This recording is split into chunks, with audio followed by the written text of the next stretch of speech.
Okay. He's like, All great. right. It's The Bad Guys in association with the Sit Down Zumock podcast and Inappropriate Earl, The Bad Guys. I'm Chad Zumock, Florida's greatest. And as always, the great Comedy Store regular and his new series, The Jellies, is on HBO Max, Earl SKAKEL. Earl, would you like to introduce today's guest? This next guest is really one of the reasons I started podcasting, to meet people like him. He's done so much, I don't even know where to start. From Arliss to Cobb. I know that's not Cobb, but Ty Cobb. And wrote the Academy Awards one year. But when I was a little kid, a little 12-year-old man, I saw a movie called The Hollywood Nights, and I really think that was one of the reasons I wanted to do comedy, because I found it so funny. And of course, years later, the cast was amazing. You had Michelle Pfeiffer, Tony Danza, Gaylord Sartain. I mean, it's a who's who. But the man who made the movie, one Mr. New Bomb Turk, is with us today, Mr. Robert WHUL. That was very kind of you. I appreciate that. Thank you. That's an intro. That is an intro. Mr. WHUL, before we get going, is there anything you want to plug, put out in the world for people to pick up? No, I would just say, mentioning HBO Max. Yeah, I guess because some of all the work that I did for HBO is finally on HBO Max. So I would say all 7 seasons of Arliss is on HBO Max, along with the 2 comedy specials I did, Assume the Position with Mr. WHUL, which were these history monologues, comedic monologues that I did at NYU with real students. And that was very proud of those. So that's what I'll plug. There it is. Go check it out. If you haven't already seen it, go rewatch it. And Earl, you were talking about Arliss before we got started, and you had something interesting. Well, I really thought that Arliss was the precursor, and I frankly think the best version of like Entourage and Ballers, of course, with The Rock now, and a little bit of First and 10. Did you model yourself after a particular agent, like say Lee Steinberg? It was not modeled after. I met with all of them. Lee Steinberg, Arn Kellum, Mike Trope, all of them. Drew Rosenhaus. I met with every agent. Also, I modeled it after agency. My father, we had a family business that's still around, actually. So I was looking at it as a guy who ran a business. He had just had a very unique clientele, but it's about a guy running a business. So, and also agents in general, you got to remember, agents by nature are parasitic in the sense that they're taking a commission of, I don't mean it in the, that's, I mean it in that they work on commission. So they, whether it's a travel agent, a real estate agent, an acting agent, any kind of agent, they work on commissions. So all agents have that much in common dealing with clients. The Arliss just had to have a unique client base because it was basically very young, and their career lifespan opportunities were very short as far as earning powers. It was, and you know, so, and I knew the world. That's the other thing. I knew business, I knew human nature, and I knew a little bit about sports. I knew enough about sports and human nature, so that's why I was. That's why it was easy. You know, when the HBO came to me with the idea, and I was, you know, it's great. It's nice. Thank you for the kind words about all those other shows. Now, Mark Wahlberg will tell you flat out that Arliss was absolutely the inspiration for Entourage.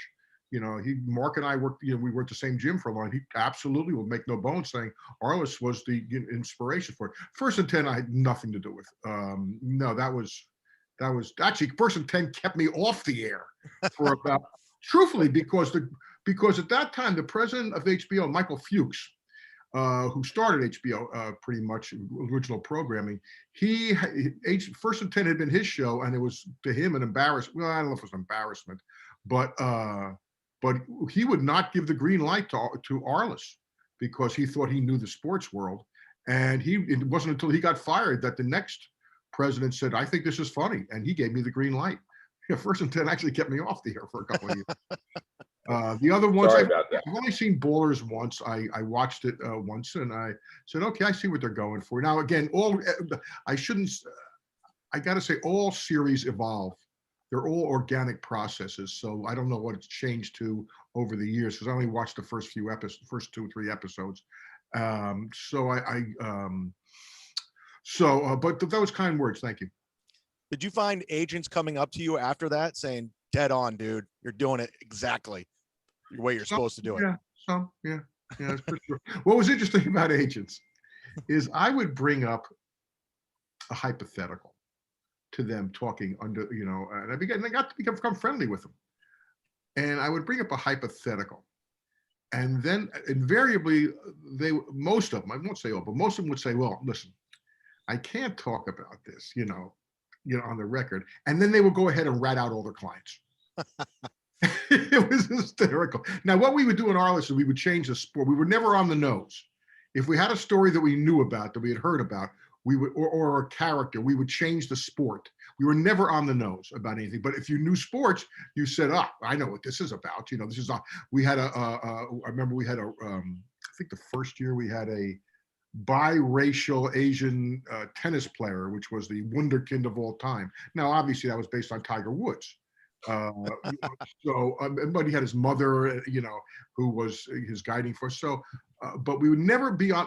One or two people caught stuff that we did. Some smart sports writers would say, "Great way to tell the so-and-so story." I don't want to mention names, but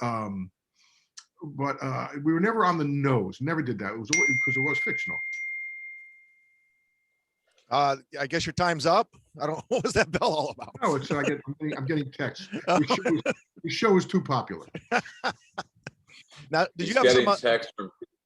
Go ahead, Earl. Well, I think. How did you like doing the special episode of Arliss that involved pro wrestling and WCW Nitro? That was quite fun, I thought, from my perspective. Were you a pro wrestling fan at all?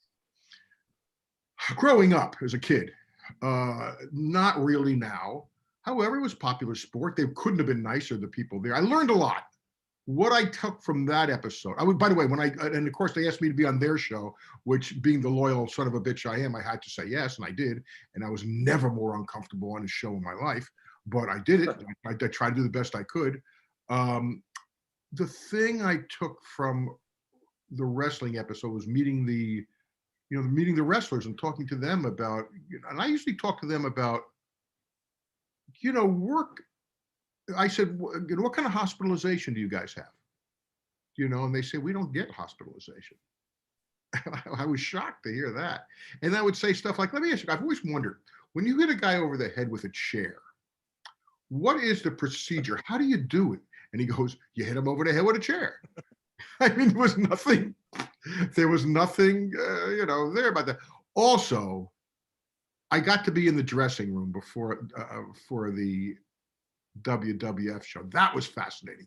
Watching these guys so beat up and so, and of course we talked about steroids off the record there, and they were all saying pretty much, if it makes you bigger, take it. That part of the wrestling, they couldn't have been nicer. They really were nice. Yeah, it's funny because we're comics, so we talk to wrestlers all the time, and it's such a nomadic. It's such a parallel career. We don't have health insurance. We're getting screwed over by bookers. We got to book our own travel. It's it's not the same. Come on, you don't have anybody jumping up on top of you, cracking your head with a chair, jumping up from time. Come on, it's not that hardly. Yeah, okay, you don't have hospitalization. Okay, I'll give you that. But it's like getting screwed over. That's every performer. That's That's I guess every but. Not to them. I mean, you don't. No. Now, but others, that's a tough physical. I mean, that's their life. What's their life expectancies? I think comics life. George Burns was 101. How many wrestlers you see 101? All of them, if you combine their ages. Right. Exactly. That's exactly right, Earl. Yes, Earl is correct. And by the way, you've never seen Earl perform. He's very physical. Okay. Listen, there were some hecklers I would have loved to jump from the stage on. I'll tell you that. Yeah. You didn't do stand-up comedy at all, did you? You just happened to be a comedic actor, or? No, I did stand up. I had a HBO special, a comic special. I was on one of the very first Young Comedian specials. Oh, yes, I forgot. I escaped Yeah, me. no, I did. I started out as a stand up comic from 77 all the way till, well, I did it even during Arliss. I would tour. It was mostly after Arliss, but then I started doing the monologue shows, the history shows. Yeah. My biggest problem with being a stand-up comic, and I was pretty good. I mean, I was, they'll ask people when I was at the Improv. My class was in New York and Catch a Rising Star in like 77. My class was Jerry Seinfeld, Larry David, um, uh, the Keenan Waynes, Paul Reiser, Gilbert. I mean, we were all starting together. So, I was, yeah, I did stand up quite a long. My biggest problem was I never wanted to be a stand. I wanted to be in film. I used Right. it as a stepping stone, like Woody Allen and Mel Brooks and stuff like that, Paul Mazursky. But I loved the actual art form. I hated hecklers. I didn't hate. I hated drunks. That's what I really hate is drunks. And that's not the profession to be in until you become a star and you can do the theaters.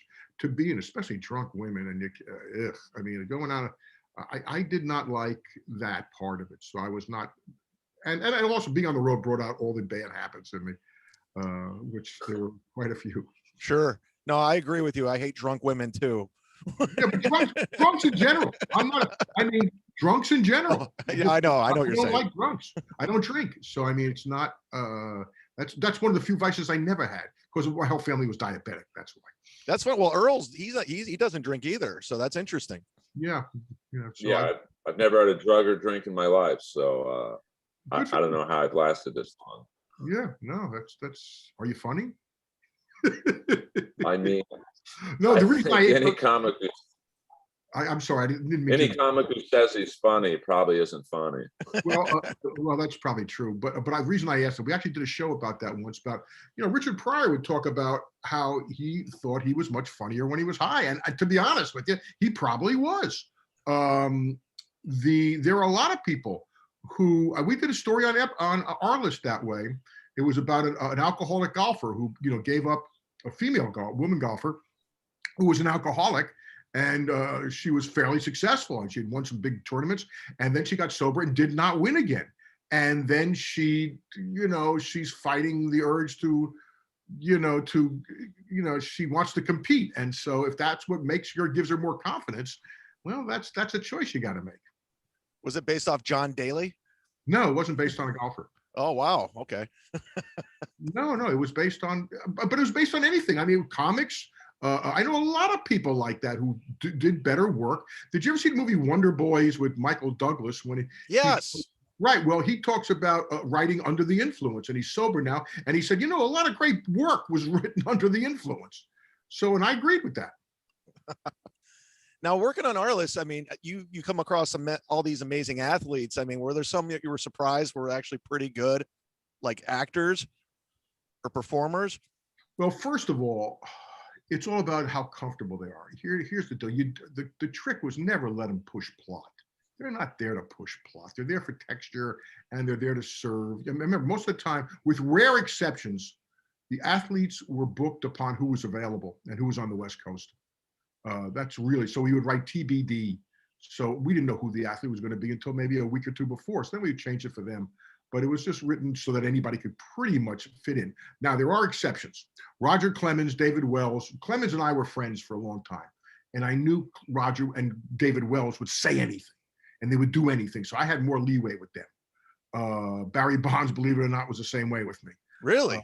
Oh, yeah. Barry was great to us. I would think he would be kind of, because of a reputation, but that's cool. Yeah, but again, social issues. Yeah. I met Barry and Rod. I met these guys before. Did Arliss start yet?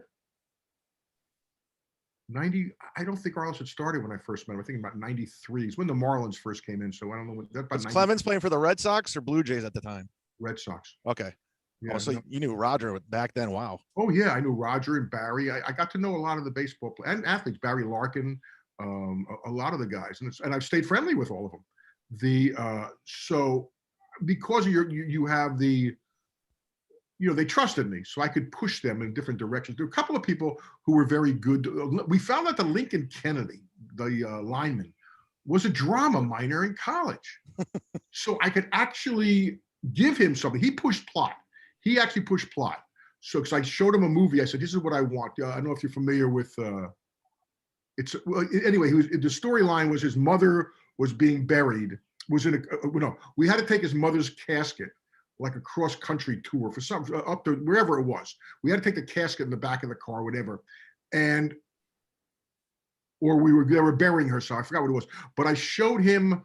It's a mad world, because if you remember that movie, Dick Shawn is going to see his mother and he's driving, "Mama, I'm coming to get you, Mama." And I said, "Watch this. This is what I want." So he could do that. That was one of the few times. The athletes were okay, but you don't want to ask them to do something they're not capable of doing. That's just not right. Now, here's what I will say. Most good athletes are coachable, which means they take direction. So the more reps or takes you give them, the better and more comfortable they would get with each take and each rep. So that's what they were good. And most of them were pretty, were fine. Reggie Miller was terrific. I'm not going to count the broadcasters. I expect them to be good. Yeah. I mean, Reggie Miller stood out to me. Roy Jones Jr., brilliant.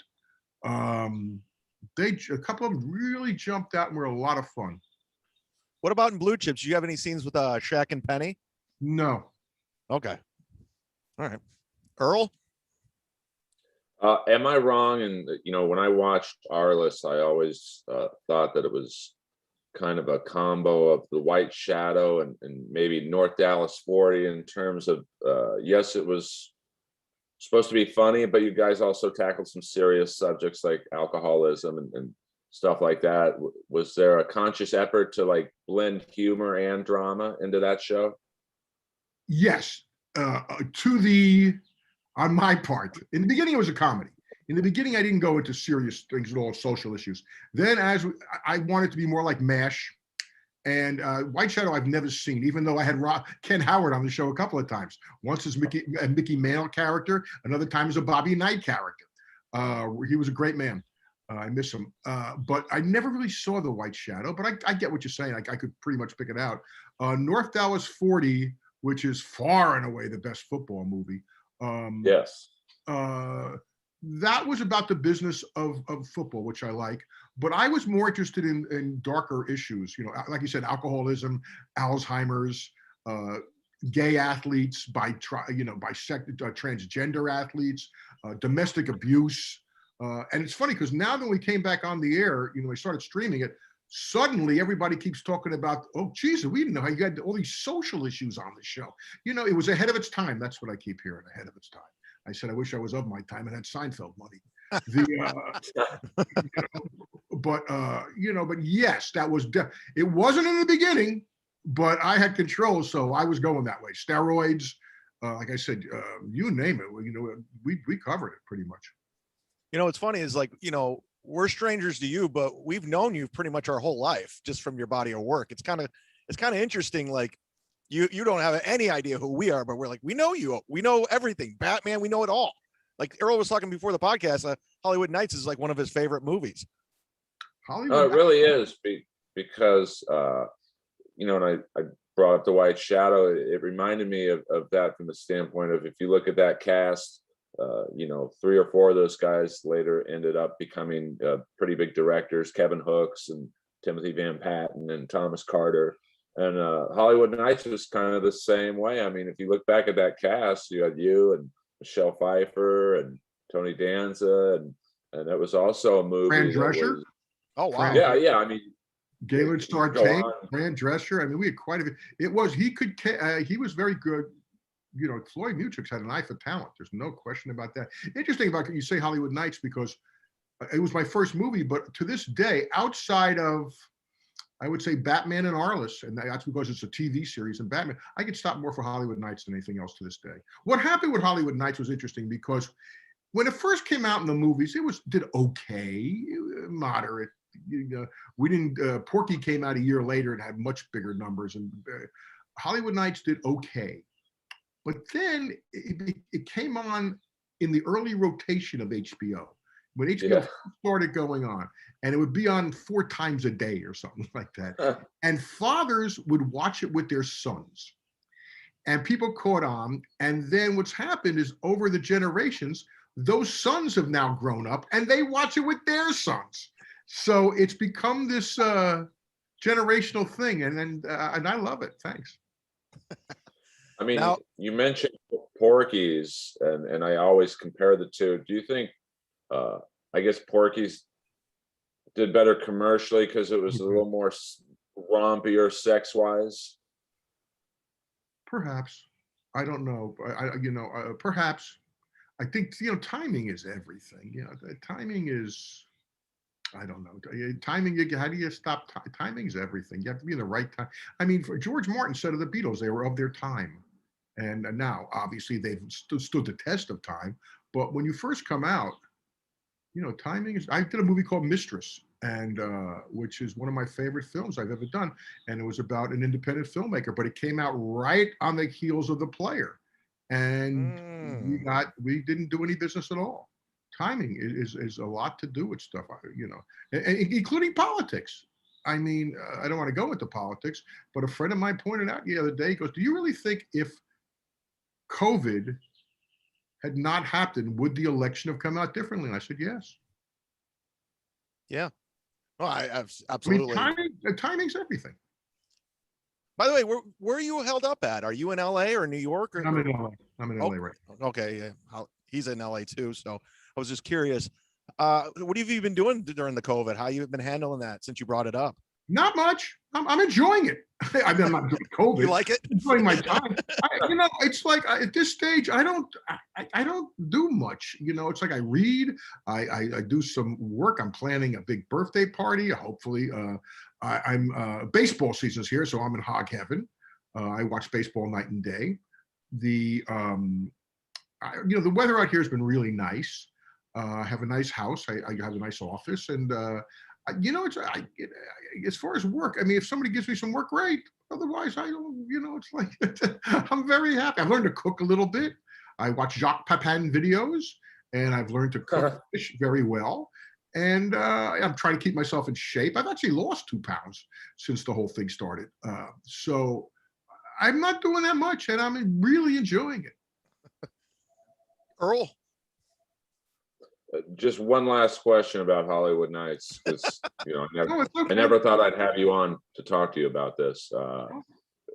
When you do like that was your first movie, and I think it might have been one of Michelle Pfeiffer's first movies. Do you realize at the time that some of those actors are going to be big actors? Like, did you feel like, oh, this girl's going to be big, and Tony Danza? Well, Tony had Taxi on. Taxi was already on the air, so Tony was a TV star. Michelle Pfeiffer, no, never in a million years. It's like she was beautiful, but never in the part wasn't that much. It was the girlfriend with the boy who's going away. I mean, it's not showing any chops, but I would have never guessed that she would become the great actress that she is. No, I did not guess that. Sweet girl, always nice. I ran into her again about 2 years ago, 2 or 3 years ago. It was great to see her. We've always, I've had good friends. I have a dear friend to this day, P.R. Paul, who played one of the Knights. Is one of my 2 or 3 closest friends. We've stayed. But no, to the other questions, no. It's not that kind of movie. Wasn't that kind of movie that you thought, wow, this guy's a great actor. I think I still see Stuart Pankin on late night infomercials selling foot pain powder. So good. It always makes good. He's making a living. Good. What's your baseball team? I am a baseball fan. I know that. I was saving it. I grew up in New Jersey, so I'm also I have a great motto that I live by, and it's life is always better when the home team wins.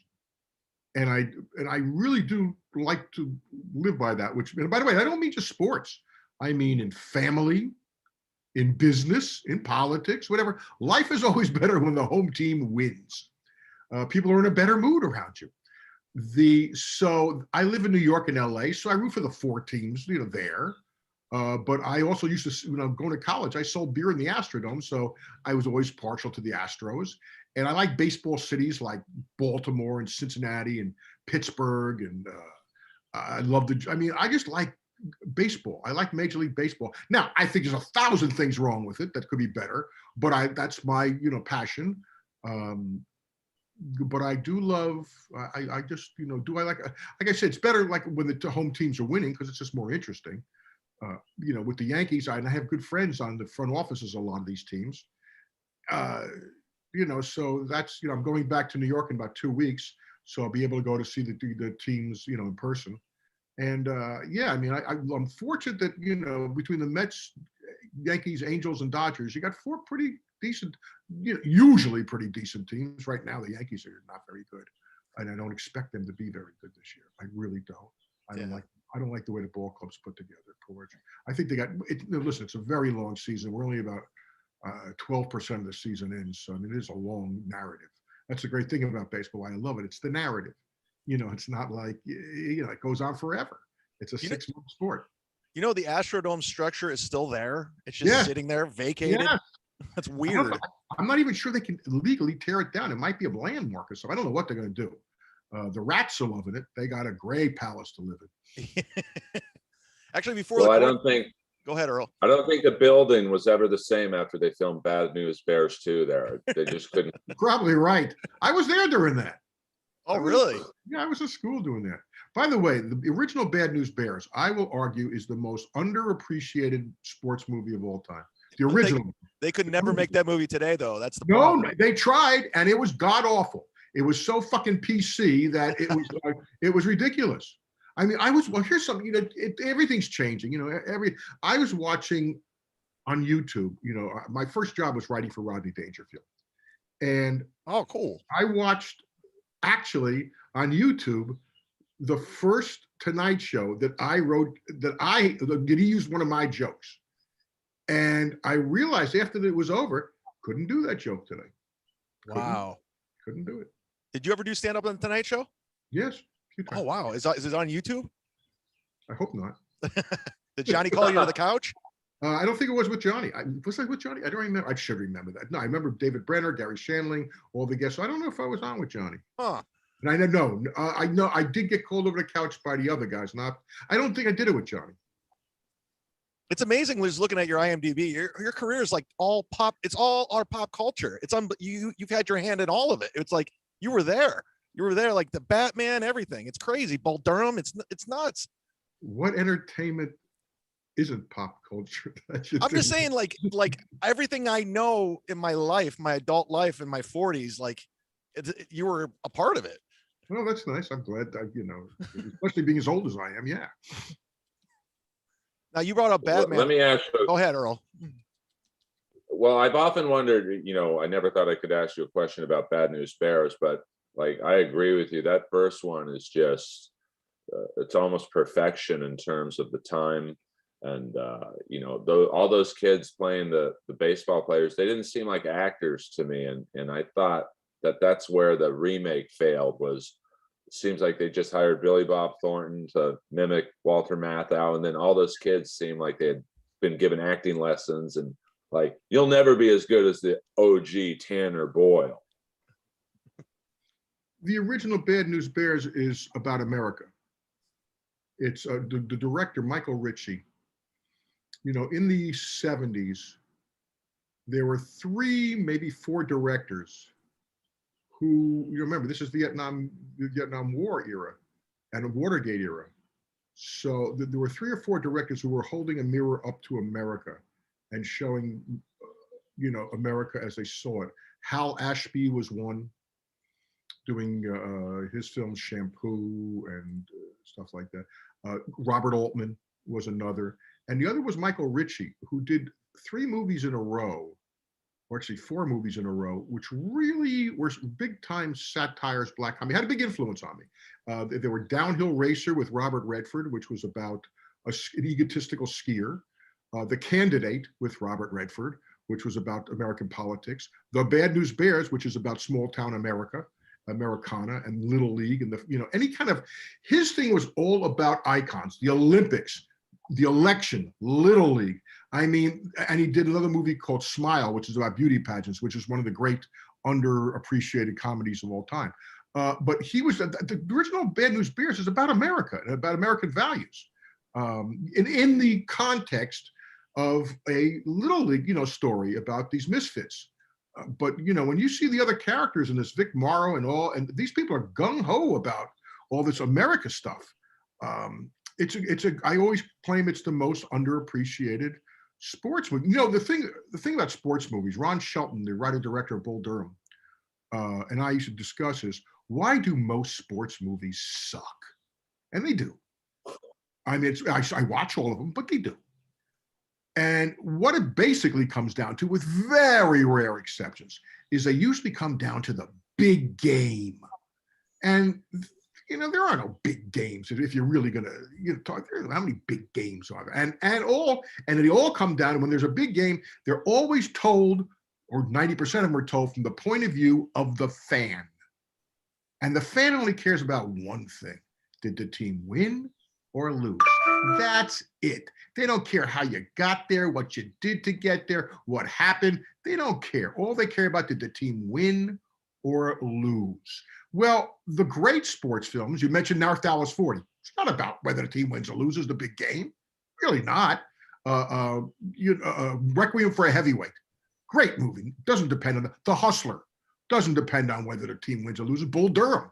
There is, it doesn't, even 8 Men Out. It doesn't really depend on whether the team wins or loses. It's about them throwing it. They're really good ones. And usually, usually your best ones, the team probably loses. Bad News Bears, team loses. Rocky loses.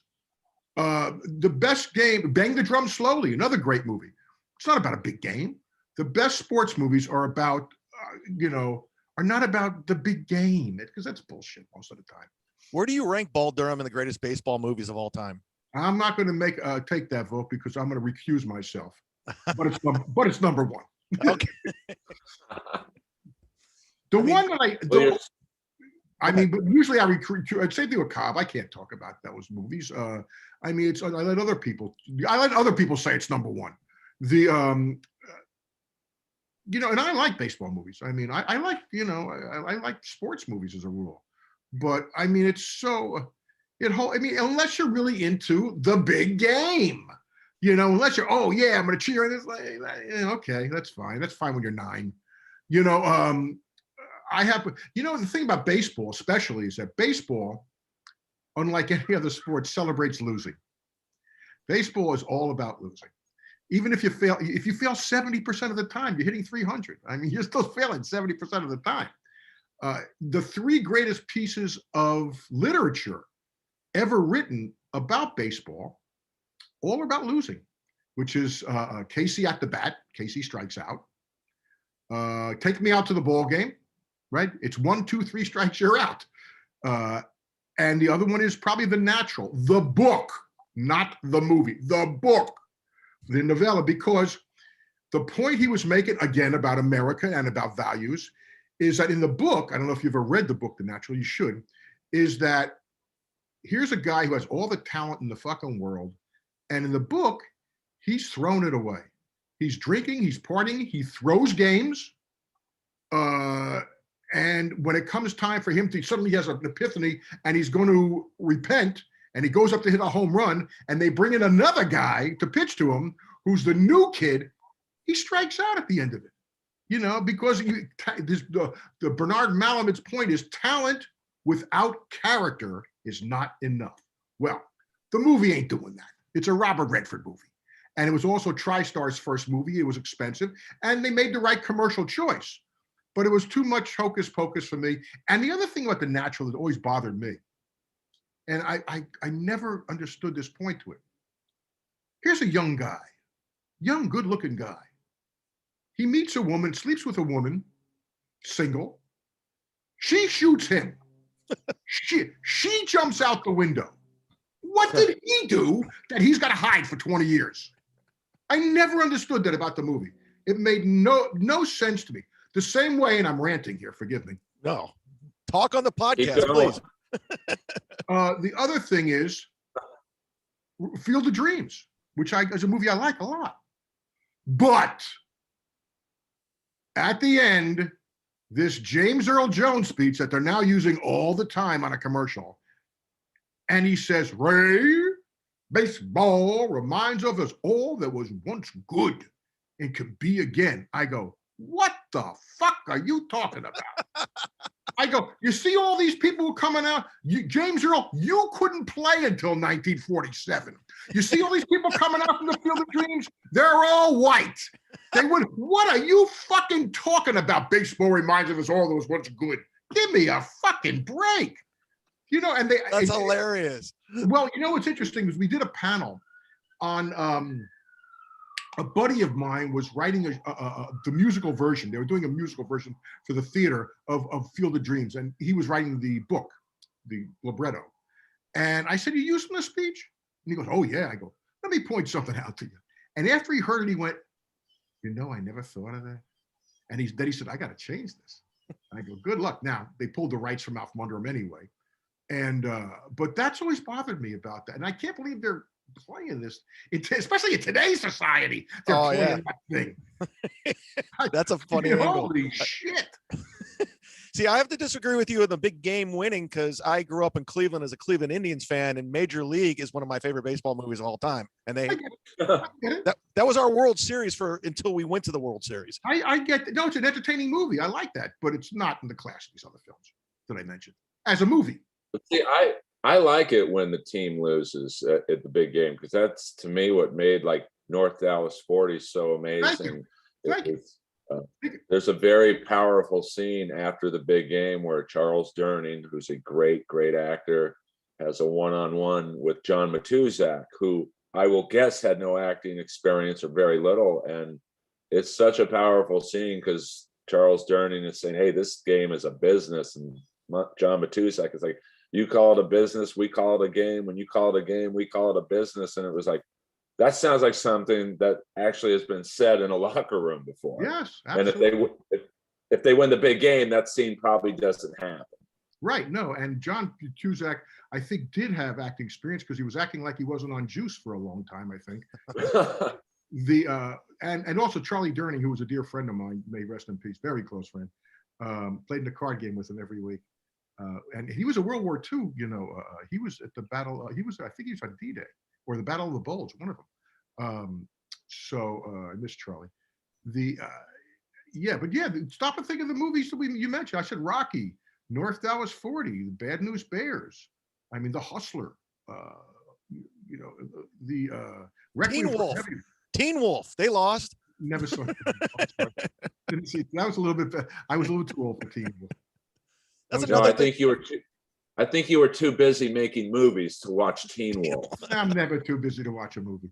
It always bothers me in sports movies when the actor clearly doesn't know how to throw a baseball or shoot a jump shot. A lot of them are like that. Depending on how good the movie is, you can get away with it. I mean, Pride of the Yankees, another pitcher doesn't come down to the big game. Kerry Cooper couldn't play for. They had to play him at. They had him. He was right-handed, so they had him run to third base, and then he reversed the negative. So what was the Robert De Niro one where he was playing? He's terrible. Yeah, he can't even throw a ball, I hear. But that movie is great. Bang the Drums Slowly. Yeah. That's a great movie. That was the first time I'd seen De Niro because I had not seen Mean Streets yet. This is like I'm in college, and I said, I don't know the guy who's playing the catcher, but I'm convinced he's an idiot. So that's a great movie, though. That's a true. But again, I'll tell you how much you got to know. You just brought up something. In that same movie, Danny Aiello, who's a friend of mine, another one who just passed. God, I'm getting old. That was one of his, I think maybe his first or second movie. And he could play. Danny could play. And he walks out, and they get ready for one of the early shots. And Victor Gardenia, who played the manager of the team, comes over to Danny and says, Danny, which one is third base? Okay, which one is? Oh, no. By the way, he was nominated for an Academy Award. Oh, Jesus. Okay, so there you go. Well, it's funny. I remember one time being on the beach and I did 1st and 10 just because it was I don't know, silly and It's didn't have sports to take and it too seriously. And I saw Jason Behe. I think he was with his family, and I'm like, "Hey, you're Tom Unessa, and I had a football. Throw me the rock." And he might have thrown the worst pass in the history of throwing a pass. I'm like, "Oh, you're not really a quarterback." I didn't say that to him, but I was like, "Oh, who's throwing those spirals then?" Yeah, we were pretty good about that in Arliss. That if we had scenes in the arena, these guys had to be able to at least fake it pretty good. They had to do that. I mean, Ron Shelton with Bull Durham actually fired. He had a week of camp before Bull Durham started. Again, going back to the point of view of the fan, Ron would say, he goes, "I don't know what the fan is thinking. I know what the second baseman is thinking because I was a second baseman. He's thinking, I'm trying to keep my job." And that's basic. See, that's the difference. You're trying to keep your job. That's universal. You don't have to know sports for that. But he actually fired. Excuse me. He actually fired the guy who was the actor who was playing first base because he didn't think he could play well enough. Interestingly, our technical advisor, and this is back in '87, our technical advisor for that movie was the manager of the Durham Bulls at the time by the name of Grady Little. He was a good guy. Oh wow! Yeah. You don't make a good sports film, and I don't have any connections besides Earl to Hollywood. You don't have any connections. Is the '86 Mets would be a fantastic film. I'm fascinated with that team. Just all the personalities and like everything that went through with Doc, Dwight, Lenny Dykstra. I mean, there's so many crazy. I always hear folklore about that. By the way, there's a documentary, I believe, that's just about to come out. I just saw it yesterday about the '86 Mets. But there's personalities. But what's unique about that? A bunch of crazy guys winning a World Series. The hero. I mean, the only story that really is Buckner. Bill Buckner. That's the only story there. I mean, you could make an idea of what went wrong or what happened. I mean, when Clemens comes out of the game, whether McNamara claims that Clemens wanted out, Roger said, "I never said that." I mean, and by the way, about that, now talking about point of view of the fan, something you just brought up about they don't care how they got there and everything. There is probably, my guess is, if you're going to list the top 10 assholes in this country right now, Lenny Dykstra is on that list. There's not a bigger ass. There's probably, he's in the top 10 douchebags of our time. He's pretty obnoxious on Twitter. I'll give you that. Wait, I mean, he's ripped off so many people. He went to jail. He's a horrible human being, right? And yet Met fans, yeah, Lenny, because they won. They don't give a fuck about anything. And that's not just Met fans, it's any fan. They don't give a fuck about anything but that the team win or lose, because Dykstra's a perfect example. The other thing about this '86 series, and I've had this discussion about, sometimes I guest host on the Sports Reporters with Bob Ryan and Mike Lupica, Mitch Ryan. And this idea that Bill Buckner cost them the World Series is absurd. Yeah. It's for a ton of reasons. Number one, the game was already tied. Okay, the game was tied, so there's no guarantee they're going to win anyway. Number two is, it's game 6. It's game 6. And the Boston had a 3-run lead, I think, in the 5th inning of game 7. Same thing with this Don Denkinger call at first base with Kansas City. It's bullshit. Bullshit. He blew a call at first base in the 9th inning of game 6. Okay, they blew a call in the 9th inning, first guy up. Okay, so you got to, that's the first time somebody blew a call in the 9th inning with a man out first. Get 3 outs, the game's over, you win the World Series. No, they totally lost mentally. They crumbled mentally, and it was game 6. Stuff like that, it's like game 6, come on. So again, whether the fan, like you mentioned the Mets, whether the team wins or loses. Well, it's like with Steve Bartman with the Cubs, how he got blamed for that. Well, yeah, the Cubs had to pick somebody. I mean, and Moises Alou had a lot to do with that. Yeah, his tantrum tantrum, and by the way, they gave up 7 runs in that inning. Yeah, I mean, the shortstop boots the double play ball that ends the inning. I mean, it's bullshit. Everybody likes to have a scapegoat. It's good for the narrative. It makes people feel better about themselves because they can blame somebody else. And that's, by the way, that's not just in sports. That's in everything. Now, did you do any Arliss episodes about hockey? Because Earl's a huge hockey head over here. He knows everybody. We did a couple of them. We did a couple of them. We did one about a goon who was really a bad guy. I mean, a really bad goon. And we turned him into did we turn him into a wrestler? I think we did. I don't remember the episode. We did another one with Lou Diamond Phillips played a hockey player who I think his name was Guy Fondue. I remember we always name stuff after like French food. Guy Fondue, Luc Cassoulet. We always did stuff like that. But he was he was up in Quebec or somewhere in the middle of Canada, and he was thinking about not coming back. Or I forgot what it was. Hockey players. I mean, Luc Robitaille was on the show a lot. He was such a great guy. But hockey players generally are always known as the nicest players. They're always the nicest athletes. Well, I think it's because they work so hard. Like, there's a Thomas Sandstrom in the '93 finals with the Kings. He was playing with a broken leg, like broken fibula. No, I also think a lot of it has to do from Canada. Canada's a more polite country, and it's indigenous for most of it. There's not a ton of diversity in hockey. A little bit more now, but not much. Yeah. Well, I never thought I'd get to ask you a baseball question. I think a better movie, not to argue with Chad, would be about the '79 Pirates, because you talk about interesting characters in that locker room. And I want to ask you, because no one I know likes baseball. I think Dave Parker should be in the Hall of Fame. Yes or no? Yes. No answer from no support from me. Also, a friend of mine, David Permit, has been developing a movie about Doc Ellis and the no-hitter on acid and everything. He's been developing that movie.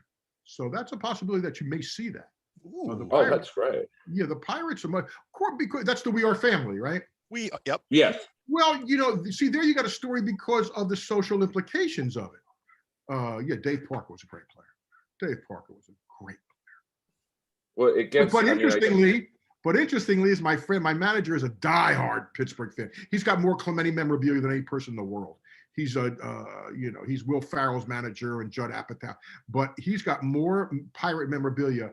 And if you ask him though, if you put together your all-time Pirate team, first team, Parker ain't on it. Well, I can see that. I mean, was it Clemente? Clemente. Do you think, like Dave Parker had this amazing 5-year run, and then spotty after that, because of injury? I would say yes. Yes. But do you think a player should be, if he has a great short prime versus a great and then the rest of his career is up and down, do you judge it on his prime or his whole career? It depends. Let me take each case individually because, Koufax has only got 4 great years, really. It's 4 great years. And then he has to stop. So that's part of it. It's Kirby Puckett. Oh, yeah. I have his rookie card. Mattingly is the one that comes to mind. Like I said, Koufax has 4 or 5 great years. Well, that's only 2 years more than Doc Gooden had or Ron Guidry had. So I'm a little bit tougher on the Hall of Fame than some. I'm not into a lot of this. Brian Kenny is a dear friend, but we argue a lot. For me, Joey Votto is not a Hall of Famer. I mean, the numbers just aren't there. I mean, he walks. Okay, he walks. Okay, OPS is fine. On base is fine, but if you're not running, I mean, you're a first baseman batting third. You're not driving in runs and hitting home runs. I'm sorry. You walk. Okay. Do I think? Again, it depends on.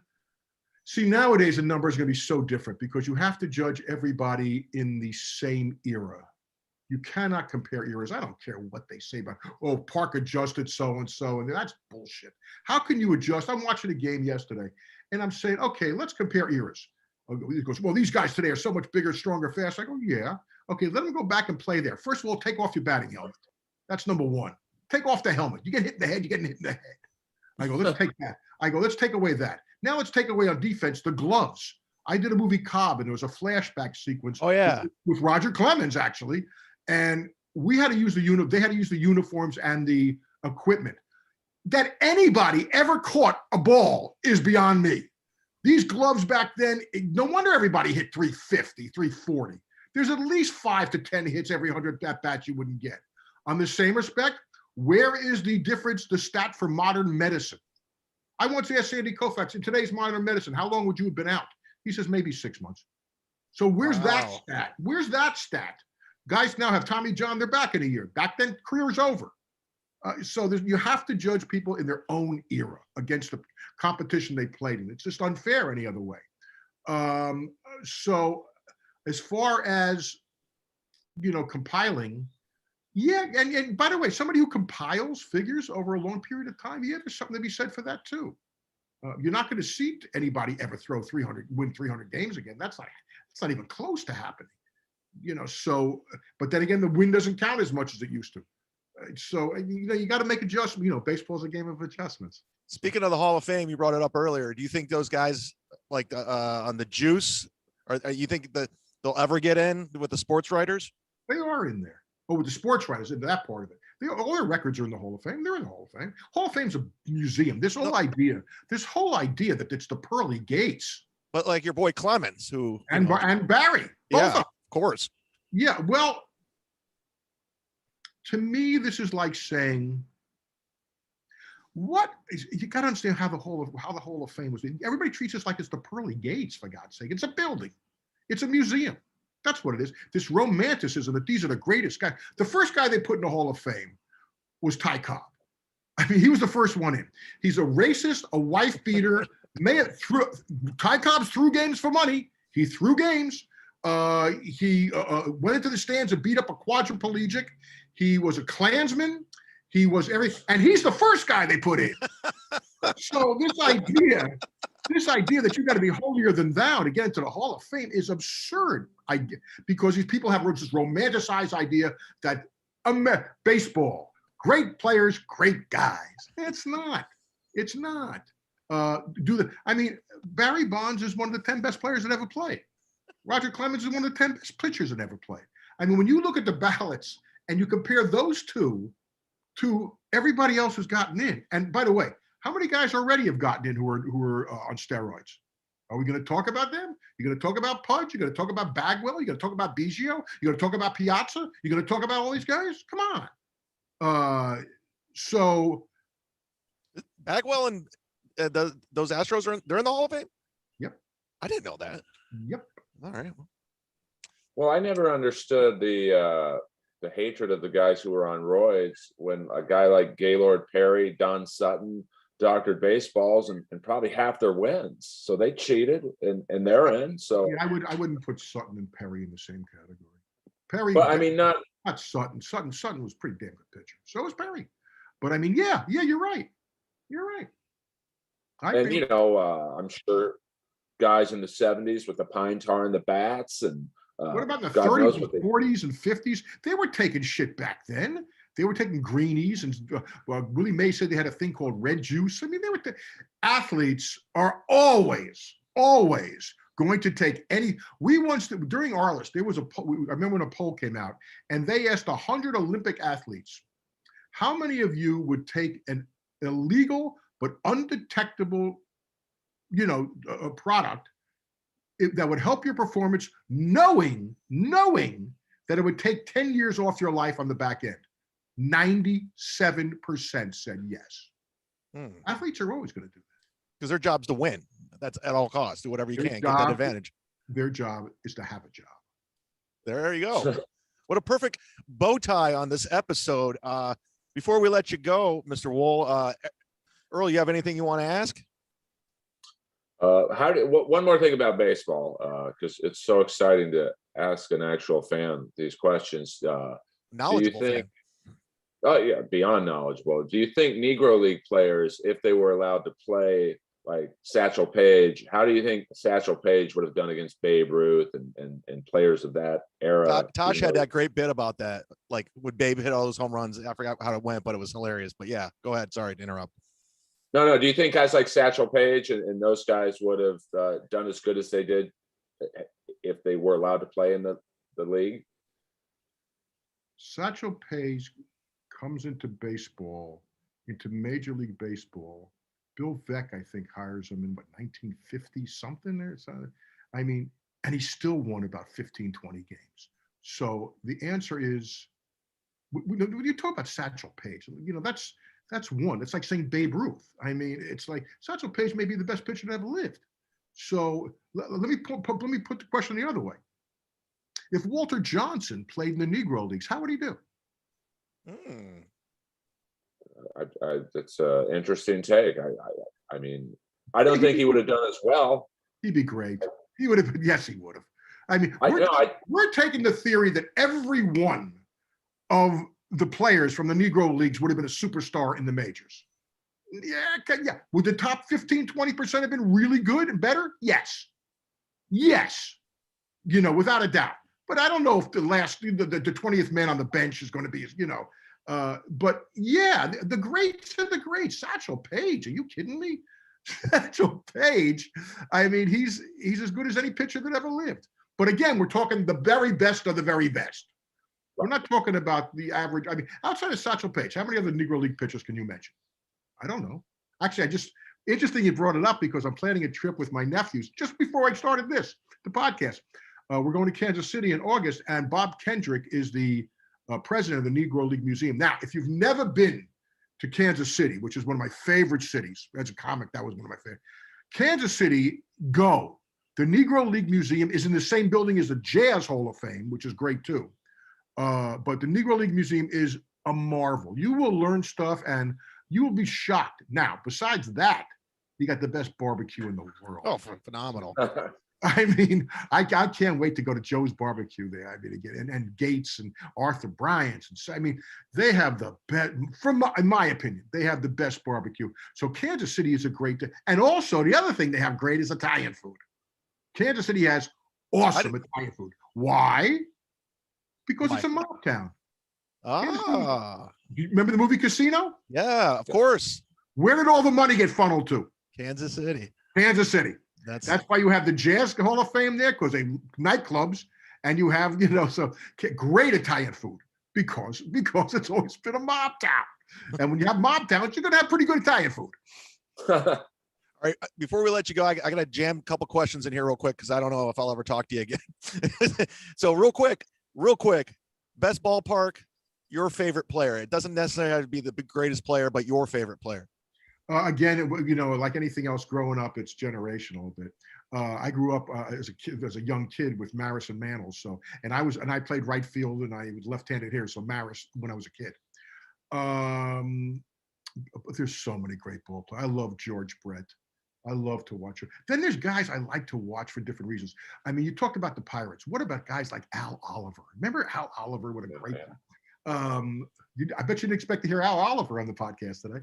I mean, there's so many great. I love Barry Larkin.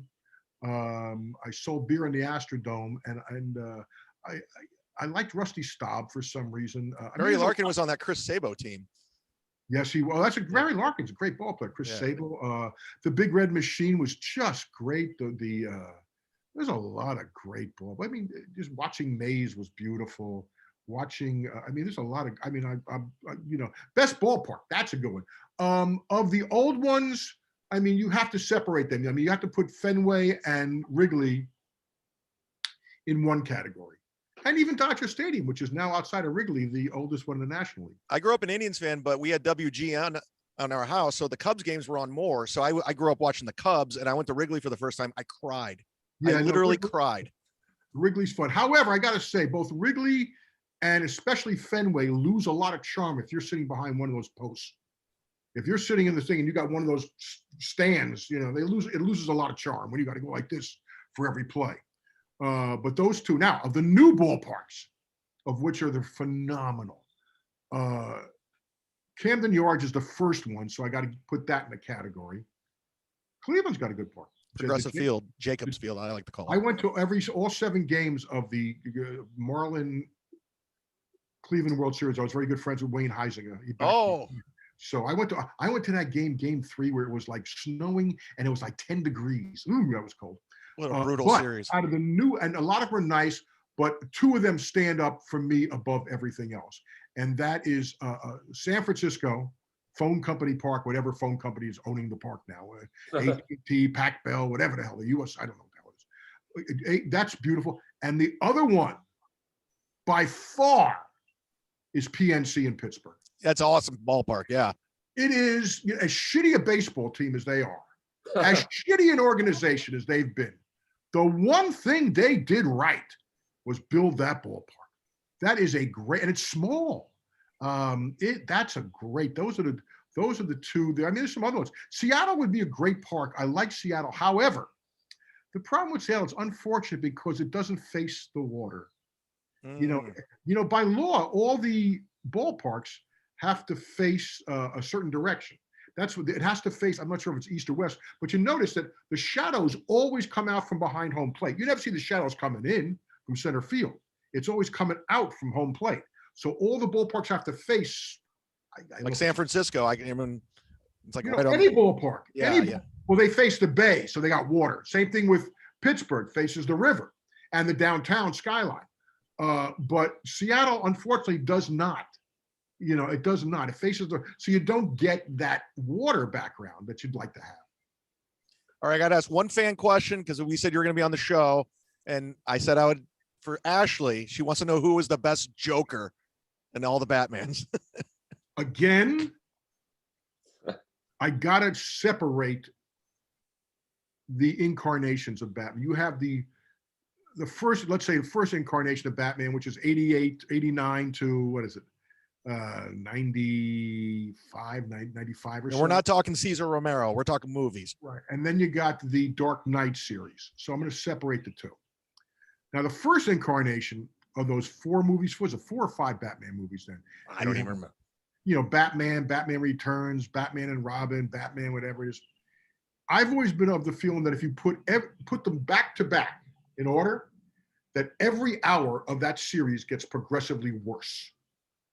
Until it's unwatchable with Batman and Robin and George Clooney. I mean, it's unwatchable. The Joel Schumakers. Yeah. By the way, that's the way they wanted to go. If it wasn't for the whole Batman thing is Tim Burton. It's all Tim. Without Tim Burton, there is none of this. Because believe me, Warner Brothers wanted to go jokey. They liked it. See, Tim Burton did not like the TV series. I hated the TV series. But it was too campy for me. But Warner Brothers thought that's what they were going to get. And Tim Burton says, no, I'm not. That's not what I'm thinking about. And I once asked John Peters, and you got to remember, there was social media back then. Michael Keaton is never going to be Batman. No. I remember when they cast Michael Keaton, who I knew from stand-up. That's right. And he went to my college, Kent State University. Yeah, there you go. Michael's Pittsburgh guy too. Yes, he is. Yes, he is. Michael's a great actor. And Michael, I knew. And I had seen Clean and Sober, but Warner Bros. had him in Beetlejuice, so they thought he'd be funny and jokey. Tim knew better. But I once, and people forget that the fanboys back then went on, they were going crazy when Michael Keaton was announced as Batman. They said, I was one of them. Mr. Mom is Batman, oh, shit like this. And now, the thing is, back then, nobody took the fanboys that seriously. You know, they didn't have, there wasn't social media back then. There wasn't Comic-Cons. So it wasn't, okay, a couple of fans, who gives a shit? That wouldn't happen today. There's no way he could have withstood the avalanche of what happened today. So I once asked John Peters while shooting the movie, if Michael Keaton didn't do it, who were you thinking of? You know, just to give you an idea of the ideas where they were going with it. Who do you think they wanted? Well, I know in Beverly Hills Cop, they wanted Stallone. So that's how it started. That's how it started. But I'm talking about Batman. Yeah. Who? Earl, this is your wheelhouse. 1990? 88. 88, sorry. I was, I could see them getting an Eddie Murphy type. I mean, I know Batman's not African-American, but like a comic, cartoony, campy actor. I give up, Mr. WHUL. We could be here all day. They wanted either Bill Murray or Chevy Chase. Okay. Oh my God. Okay. Right so now you realize where this series would have gone. Right. Okay. It's all Tim Burton. 100%. Because when Tim leaves the series after Batman Returns, which was too dark for everybody, they wanted Joel Schumacher to make it more campy, to make it go back to the fun Batmans. Now, I will say this, and this is generational. I think most things in life are generational. To your question on who's the best Joker, obviously the first incarnation, it's Jack. It's Jack. The second incarnation, make your own choice. Here's the difference. And my close friend and college classmate, Brett Cullen, played Thomas Wayne in the Joker movie. And he was in a Dark Knight, one of the Dark Knight movies too. The thing that they're different animals. The Dark Knight series is a lot darker, than the Batmans were, the original Batman. The Batmans were dark for the time, but they were also fun. Jack Nicholson is funny. I mean, legitimately funny, cracking jokes. Whereas the Jokers there's no fun in them. It's darker. Now, that is generational because post 9/11, things got darker for that generation. And there's no doubt. I once asked a film class about that. I asked them, why is every third movie about the apocalypse? It's like every third movie seems to be about the apocalypse. And then one of them said, we all grew up post 9/11. So so I go, okay, that makes a lot of sense to me. So I don't find I find them great movies, but not fun. Whereas the first Batman, I can't say anything beyond that, was more fun. I'm not making a judgment call on that. It just is. So I was with Jack, so I'm going to go Jack. Team Jack. There you go, Ashley.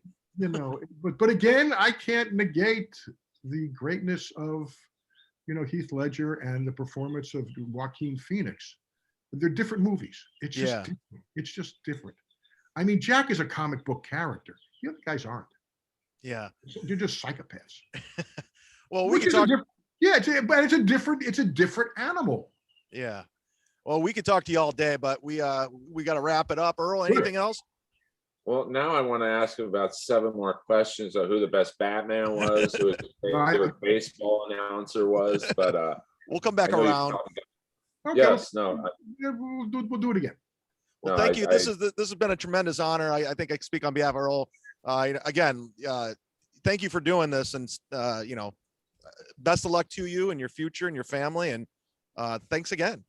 And all the best to you guys and your podcast and your families. Be well, be safe. All right, the great Robert WHUL. Earl, close it out. Thank you so much, Mr. WHUL. All right, he left quickly. Yeah, he was like, you asked me who my favorite baseball announcer is, I'll fucking stab you through the computer screen. He was good. He warmed up. Yeah, it was weird because I was trying to feel where he wanted to, and as soon as he hit the baseball thing, I go, okay, this is where we're going.